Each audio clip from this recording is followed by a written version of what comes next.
Hello दोस्तों, आपका फिर स्वागत है मेरे चैनल अनलॉकिंग ज्ञान में। आज के वीडियो में मैं आपको अपने एयरटेल माई वाईफाई जिसका मॉडल नेम है AMF311WW, इससे रिलेटेड मेरे को बहुत सारे क्वेश्चन जो मेरे दो वीडियोस ऑलरेडी अपलोडेड हैं उसमें आते रहते हैं। बहुत सारे लोगों के तरह तरह के क्वेश्चन डाउट रहते हैं। तो जो क्वेश्चंस मेरे को लगे जो जेन्युइन है, जिनके मेरे को आंसर आपको बताने चाहिए और आपको एक बार लाइव भी दिखाना चाहिए, इस पर्पज़ के लिए आज भी का ये वीडियो मैं आपके लिए बनाने वाला हूँ। अगर इसके बाद भी अगर आपके कोई डाउट्स रहे तो मेरे को आप बाद में कमेंट सेक्शन में पूछ सकते हैं। तो स्टार्ट करते हैं टाइम वेस्ट के बगैर इस वीडियो को। मगर वीडियो शुरू करने से पहले अगर आपको ये मेरा वीडियो पसंद आए तो मेरे वीडियो को लाइक करना और मेरे चैनल को सब्सक्राइब करना मत भूलना। तो सबसे पहला क्वेश्चन जो लोगों ने मेरे को बहुत बार पूछ रखा है कि इस डिवाइस को जब हम चार्ज करते हैं तो उसका एलईडी इंडिकेटर है कहाँ, कैसे पता लगता है। तो दोस्तों मैं आपको बता दूं कि ये जो इसका पावर ऑन ऑफ का जो बटन है, इसके जो राइट साइड पे यहाँ पे तीन ये जो एलईडी के वाइट कलर के एलईडी इंडिकेटर है, यहाँ से पता लगता है। तो मैं आपको एक बार इसको जल्दी से जला के भी दिखा देता हूँ जब ये चार्ज होता है तो किस तरीके का यहाँ पे इंडिकेटर जलता है। तो उसके लिए मैं आपको फ़िलहाल पावर बैंक से लगा के दिखा रहा हूँ। आप किसी भी डिवाइस से इसको चार्ज करने के लिए नॉर्मल जो मोबाइल का चार्जर होता है उससे भी प्लग कर सकते हैं। तो जब भी आप इसे ऐसे प्लग करते हैं और मैं अपने पावर बैंक को ऑन कर दूंगा तो आप यहाँ पे इंडिकेटर जो है वो जलना स्टार्ट हो जाता है। तो आप देख सकते हैं एक एक करके तीन एलईडी इंडिकेटर हैं, वो ऐसे करके फ्लैश होते हैं। जब फुल चार्ज होते हैं तो तीनों के तीनों सॉलिड यहाँ पे वाइट हो जाते हैं, मगर जब तक चार्ज होता है तब तक ऐसे स्टेप बाय स्टेप आगे बढ़ता रहता है। तो ये वाला जो है, होप आपका ये डाउट अब क्लियर हो गया होगा। सेकंड जो क्वेश्चन मेरे को कई लोगों ने पूछ रखा है कि मान लीजिए अगर इस डिवाइस का मैं बैटरी अंदर से हटा दूँ, तो जैसे आप देख सकते हैं जैसे हमारे नोकिया के पुराने मोबाइल्स में बैटरी होती थी उस तरीके की बैटरी रहती है। अगर मैं इसकी ये बैटरी निकाल दूँ तो उसके बाद भी क्या ये डिवाइस बगैर बैटरी के चलता है या नहीं। तो जैसे बैटरी मैंने निकाल दी है तो इसका मतलब है ये अब डायरेक्ट पावर सप्लाई पे चलता है या नहीं। तो देखिए मैंने दोबारा अपना पावर बैंक लगा दिया है और आप देखेंगे यहाँ पे सिर्फ वाइट लाइट जो हो रही है वो फ्लैश हो रही है। और अगर मैं इसे ऑन करने का ट्राई करूँ तो देखिए एक बार फ्लैश होके वो चला जा रहा है, मगर डिवाइस ऑन नहीं हुआ है, सिर्फ यहाँ पे फ्लैश कर रहा है। मतलब ये बैटरी को इंसर्ट करने का वेट कर रहा है चार्जिंग के लिए। तो अगर मैं इसको दोबारा ऑन करने का ट्राई करता हूँ तो एकदम से यहाँ पे फ्लैश होता है चला जाता है। इसका मतलब एयरटेल माई वाईफाई का ये जो डिवाइस है ये बगैर बैटरी के काम नहीं करता है। आपको इसमें बैटरी डालनी ही पड़ेगी तभी ये डिवाइस काम करेगा। अब नेक्स्ट जो है मैं आपको अपने इस डिवाइस के अंदर जो है एक अपना ये जो हमारा पुराना मोबाइल फ़ोन में जो लगने वाला मेमोरी कार्ड होता था वो वाला डाल के दिखा रहा हूँ, 2 GB का।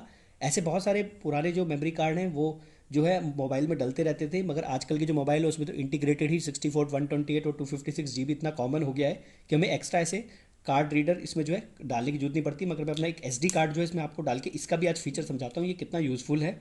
तो मैंने 2 GB का कार्ड जो है, यहाँ पे SD कार्ड का स्लॉट है, यहाँ पे डायरेक्शन बनी होती है कैसे डालना है। तो उस इंस्ट्रक्शन के अकॉर्डिंग बस इसमें ऐसे रख देंगे और ऊपर से इसे ऐसे लॉक कर देंगे। तो यहाँ पे इजीली रखने के बाद इसको बस लॉक कर देना होता है। तो ऐसे स्लाइड कर दिया और वैसे ही मैंने यहाँ पे अपना जो है अपनी जो है एयरटेल की पोस्टपेड सिम को इस समय डाल रखा है। और मैंने कई बार आपको वीडियो में बोला है क्योंकि इस डिवाइस की एक प्रॉब्लम ये है कि इसमें जो भी अंदर जो इसके लॉगिन फीचर और इसका जो पासवर्ड है और सारी डिटेल्स जो हैं वो सब यहाँ पे स्टिकर में लिखी होती है। तो जब आप इसको बैटरी डाल के ऑन कर देंगे और कंप्यूटर पे कनेक्ट करेंगे और फिर आपको आपके वाईफाई से कनेक्ट करने के लिए आपका पासवर्ड पूछेगा, वो इस बैटरी के पीछे ही लिखा होता है हटा के। तो प्रॉब्लम क्या हो जाती है, आपको वो निकालने में आपको दोबारा ऑफ करके पहले डिस्कनेक्ट करना पड़ेगा, बैटरी निकालनी पड़ेगी, कहीं पेन पेपर पे लिखना पड़ेगा और उसके बाद आपको रिकनेक्ट करना पड़ेगा। इसीलिए जब आप सबसे पहली बार इस डिवाइस को कॉन्फ़िगर करें या इंस्टॉल करें तो मेरी तरह ये ट्रिक कर लें। मैंने क्या किया है, जो मेरे वाईफाई के डिवाइस का जो पासवर्ड यहाँ पे मेंशन है उसे मैंने यहाँ पे पीछे वाले कवर पे ही लिख लिया है। तो इससे होता क्या है कि मान लीजिए ये इस पर ऐसे करके लगा है और मान लीजिए मेरे को किसी को बताना है या मैं भूल गया हूँ या मैं अपना अपना रीसेट नहीं किया है तो सिर्फ मैं कवर हटा के कवर के पीछे ही पढ़ सकता हूँ, मेरे को बैटरी हटा के पूरा ऑफ करने की ज़रूरत नहीं पड़ती है। तो इस तरीके का कुछ आप भी कर सकते हैं, मगर इसका जो पासवर्ड है लॉगिन पासवर्ड वो बैटरी के पीछे यहाँ पे डिवाइस पे लिखा होता है। अब नेक्स्ट जो है जल्दी से मैं अपने डिवाइस को टर्न ऑन कर देता हूँ। तो उसको थोड़ा सा प्रेस करके रखते हैं, उसके बाद देखिए यहाँ पे डिवाइस टर्न ऑन हो जाएगा। फिर ये थोड़ा बूट होगा कुछ 30 सेकंड के आसपास। उसके बाद यहाँ पे मेरे को यहाँ पे लैपटॉप में यहाँ पे वाईफाई सेटिंग पे जाके मैं इसका जो है कनेक्टिविटी डाल दूंगा। तो आप देख सकते हैं ये पूरा बूट हो गया है।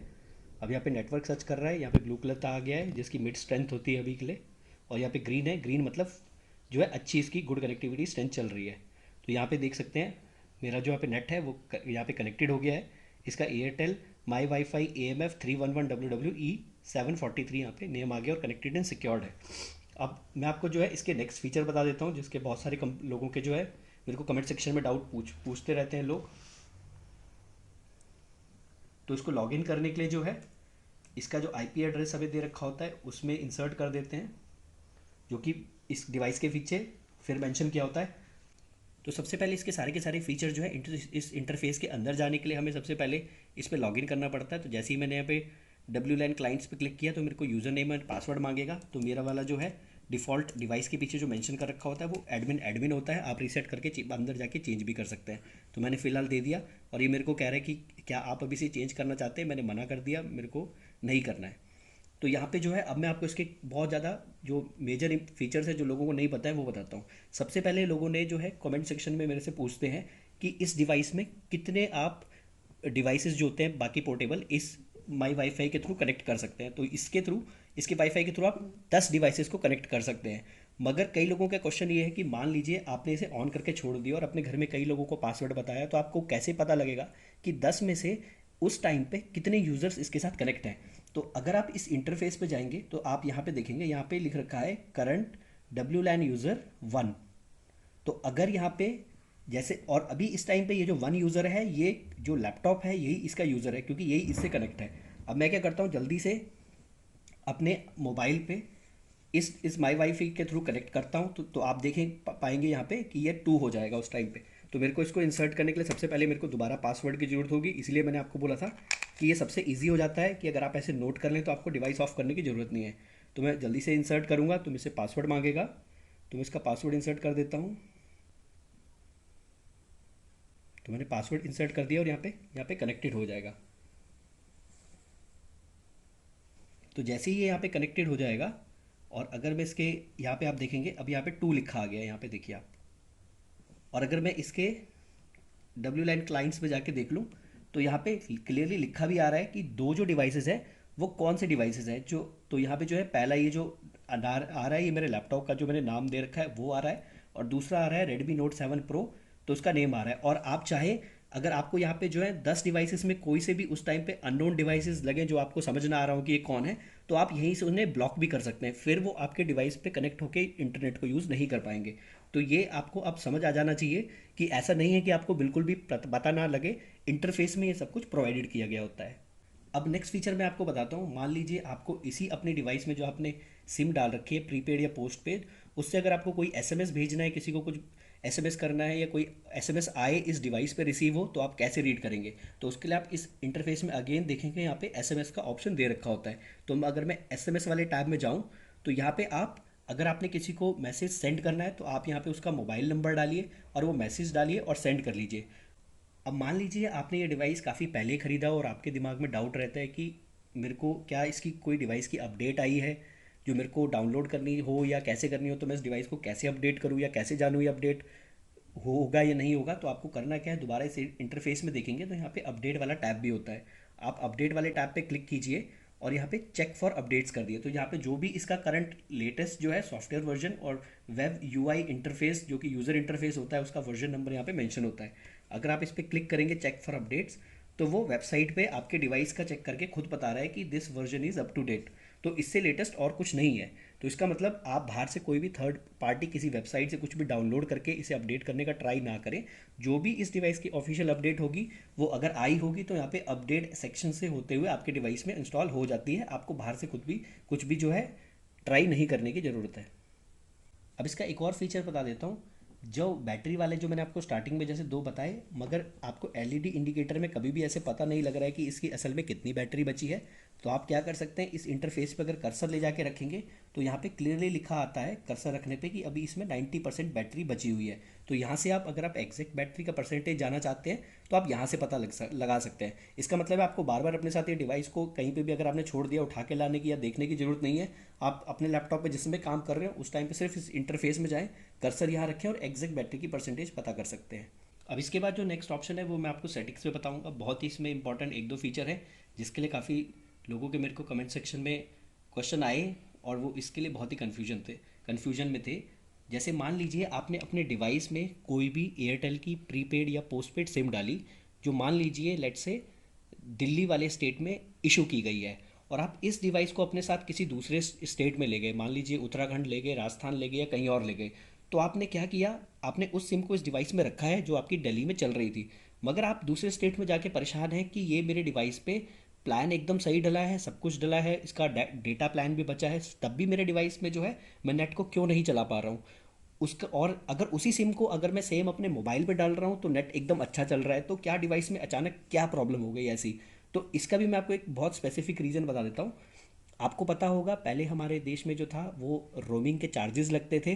तो आज भी रोमिंग जो है वो फ्री हो गई है, मगर डिवाइस में रोमिंग की सेटिंग अभी भी होती है। तो अगर आपका डिवाइस आपके जिस स्टेट में इशू किया गया है उससे अलग किसी स्टेट में अगर आप उसे डाल के चलाएं, और अगर आपने रोमिंग को डिसेबल कर रखा है, तो आपका डिवाइस जो होता है वो नहीं चलता है। ये सेम ऑप्शन मोबाइल में भी होता है, मोबाइल में भी डिसेबल अनेबल का ऑप्शन होता है। तो होता कई बार ऐसा है कि आपकी वही सिम जो आपने किसी दूसरे स्टेट में डाल के अपने मोबाइल में चला रहे हैं और वहाँ पे रोमिंग अनेबल है, तो वो सिम आपके मोबाइल पे नेट तो चला देगी, मगर डिवाइस की अगर डिसेबल है तो नहीं चलाएगी। तो उसी सेटिंग के लिए मैं आपको बताता हूँ कि अगर आप सेटिंग में उस समय जाके आपको चेक करना होता है कि जो मेरा यहाँ पे वैन कनेक्शन वाला है उसका डेटा रोमिंग का ऑप्शन जो है यहाँ पे अनेबल कर रखा है या डिसेबल कर रखा है। अनेबल का मतलब मैं अपनी सिम किसी भी स्टेट से खरीदी हुई किसी भी स्टेट में डाल के चलाऊं तब भी वो चले, तो रोमिंग में चले, क्योंकि रोमिंग अब फ्री है। अगर डिवाइस में ये डिसेबल हो रखी है तो अगर आप सिम कहीं और से लेंगे और किसी और स्टेट पे जाके उसे चलाने का ट्राई करेंगे और ये मोड डिसेबल होगा तो सिम का इस डिवाइस से नेट नहीं चलेगा। अब इसके बाद हम इसकी अगली सेटिंग की बात कर लेते हैं। जैसे मान लीजिए हम डब्ल्यू लैन यहाँ पे सेटिंग में जाऊँ और इसके एडवांस्ड में यहाँ पे जाऊँ, तो यहाँ पे इसके जो है वर्किंग बैट जो है वो बाय डिफ़ॉल्ट सिलेक्ट होते हैं। तो मैक्स जो है 2.4 गिग हर्ट्स इसका जो होता है, गीगा हर्ट्स वो पहले से डिफाइंड होता है। चैनल ऑटो होते हैं इसके, यहाँ पे आपको कुछ भी छोड़ने की ज़रूरत नहीं है। मगर यहाँ पे जो एक ऑप्शन है स्लीप टाइम, वो 10 मिनट का यहाँ पे दे रखा है स्लीप टाइम।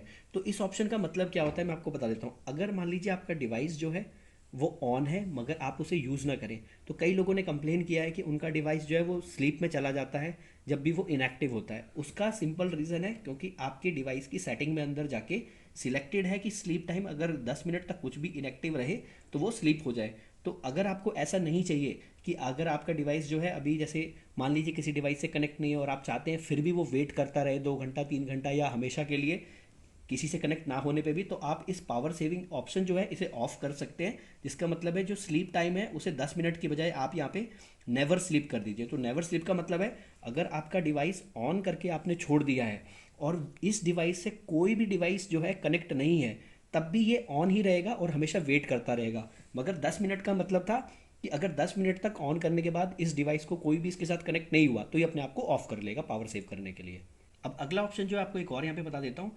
जैसा कि मैंने आपको बताया कि इस डिवाइस से जो है आपके 10 मैक्सिमम डिवाइस कनेक्ट हो सकते हैं, मगर मान लीजिए आपने अपने घर में सबको वो पासवर्ड या अपने दोस्तों को या किसी को बांट दिया है, और अगर आप ऑफिस का काम कर रहे हैं तो आपको पता लग रहा है कि आपकी स्पीड जो है वो स्लो हो जा रही है, आप डिवाइड जो है अपनी स्पीड को नहीं करना चाहते हैं और आप लिमिट करना चाहते हैं कितने यूज़र हैं। तो 10 यूज़र तो मैक्सिमम यूज़ हो सकते हैं, मगर आप इस फीचर को भी कंट्रोल कर सकते हैं कि आपको नहीं चाहिए कि 10 कनेक्ट हो। तो उसके लिए यहाँ पे अगर आप देखें तो यहाँ पे मैक्स यूज़र का ऑप्शन दिया गया होता है 10। आप यहाँ पे जाके आप मैक्सिमम जितने यूज़र को at a time maximum allow करना चाहते हैं उस सेटिंग को आप सिलेक्ट कर लीजिए। क्या आप 1 ही यूज़र को अलाउ करना चाहते हैं एक टाइम पे कनेक्ट करने के लिए, या मैक्सिमम 2, मैक्सिमम 3, 4, 5, 6, ऐसे सारे ऑप्शन है। तो आप खुद डिसाइड कर लीजिए आपको मैक्सिमम कितने को अलाउ करना है और अप्लाई कर दीजिए। तो ये ऑप्शन भी अवेलेबल होता है इसमें।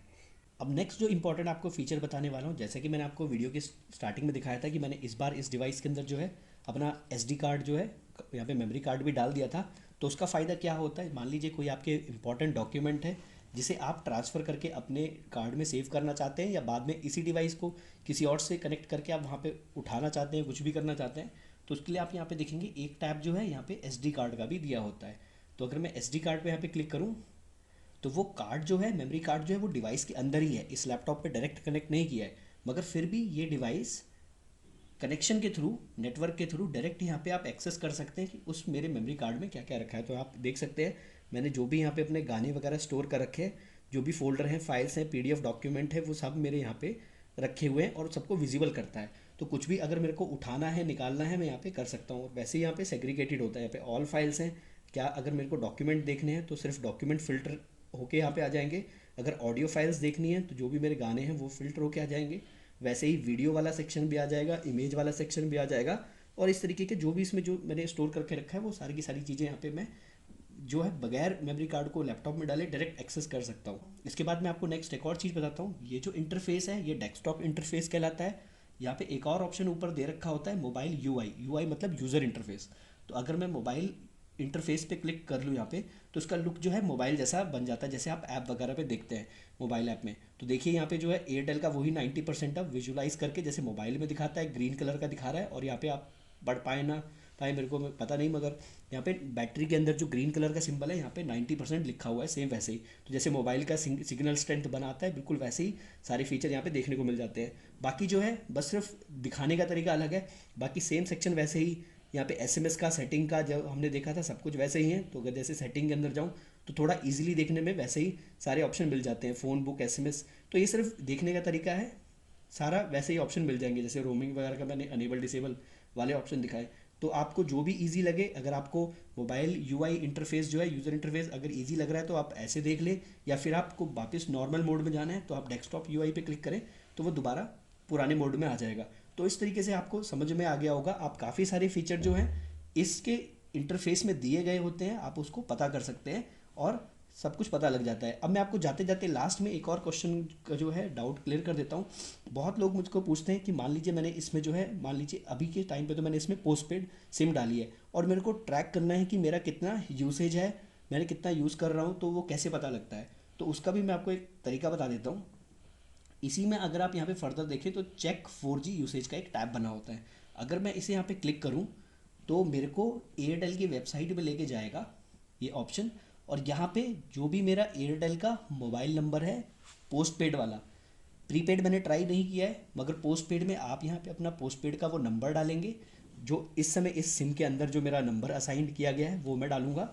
और उसके बाद यहाँ पे कर दूंगा get click to get one time OTP. तो यहाँ पे ओटीपी मेरे को रिसीव होगा। तो जैसे मान लीजिए मैं यहाँ पे अगर अभी इसका नंबर नहीं डालूंगा वरना आपको मेरे को एरर हाइड करना पड़ेगा, मगर अगर मैं यहाँ पे नंबर डालूँ और ओटीपी यहाँ पे सेंड करने की रिक्वेस्ट करूँ तो फिर आपको चिंता करने की जरूरत नहीं है। वो जो एसएमएस रिसीव होगा वो आप एसएमएस ऑप्शन में यहाँ पे क्लिक करेंगे तो वो एसएमएस यहाँ पे रिसीव होके आ जाएगा ऑटोमेटिकली। तो वहाँ पे ओटीपी वहाँ से पढ़ने के बाद आप यहाँ पे फिल कर दीजिए, लॉगिन कर दीजिए और अपनी मोबाइल की जो भी पोस्ट एयरटेल पोस्ट पेड का जो भी लॉगिन है उसके अंदर आपको सारी डिटेल्स पता लग जाती है कि आपका कितना जीबी लेफ्ट है, कितना जो है आपने कंज्यूम कर लिया है। तो ये भी इजीली ट्रैक हो जाता है। तो होप आपको ये आज का वीडियो काफ़ी इन्फॉर्मेटिव लगा होगा। मेरे काफ़ी सारे पॉइंट जो मेरे को जनरली पूछे जाते हैं मैंने आपको लाइव दिखा दिए हैं और कुछ एडिशनल फीचर भी दिखा दिए हैं। आपको ये वीडियो अगर अच्छा लगा है तो आप अपने दोस्तों के साथ जो है शेयर कीजिए, अगर उनको भी इस तरीके की कन्फ्यूजन रहती है। फिर भी अगर आपका कोई डाउट है मेरे को कमेंट सेक्शन में पूछिए, मैं आपको आंसर करने का जरूर ट्राई करूँगा। आज की वीडियो में इतना ही, धन्यवाद।